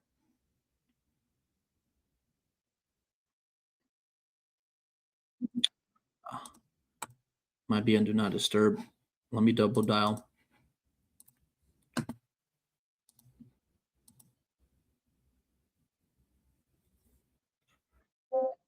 Yep. All right. Well, we've run out of time. It's going to be 7 o'clock, but let me bring everybody up here real quick. Elijah, congratulations on that signed contract. Yes. I love your style. I love that a lot of people have different styles with the same common goal, but there's one common denominator is that the best closers listen more than they speak and they really connect and they're problem solvers, right? So any last words, anything you can relate to the people? Where can people get a hold of you, learn a little bit more about what you do? Maybe some people want to get into the fire damage space. Where can they get a hold of you? For sure. And once again, thank you, Lead Houses, for getting those fire leads. All right. So first and foremost, to you guys, he said it's gonna be fire, and and the Fire Damage King officially says they're fire. All right. So that's good. Steven, once again, thanks for the opportunity you put on for the closers community. You've been a legit bona fide closer with character. I feel like that's what helps separate you from a lot of other closers. So closing with character and keep your integrity at the level you're at, it's just phenomenal to just see your growth. So thank you for doing this for the community and for giving me an opportunity to share the skill set with the world here. For all those of you guys out there, you guys always should join my Fire Damage Profits Facebook group. That's to learn more about the fire damage niche. You can reach out to me directly on my social media handles, Elijah Rubin on Instagram and Facebook. I'm more on Instagram. And then if you just DM me affirmations, I'll send you my personal affirmation as my personal gift to all the family so that you guys are able to close deals and do exactly what you just saw me do. That's awesome. Thank you so much. Lead House, you guys, I mean, this is it's going crazy right now. I mean, this is the second episode, signed contract. It was just great. Anything you guys want to tell the people before we hop off here? Get at us. Yeah, hit us up. Get at them. I think it was one lesson I learned from that was like we had a lot of leads, we caught a lot of phone numbers, and obviously different things. We had the new iOS thing where pretty much like it screens the call for them. We had, people on do not disturb, people who answered, and then it seems like it disconnected, and then maybe put us on do not disturb.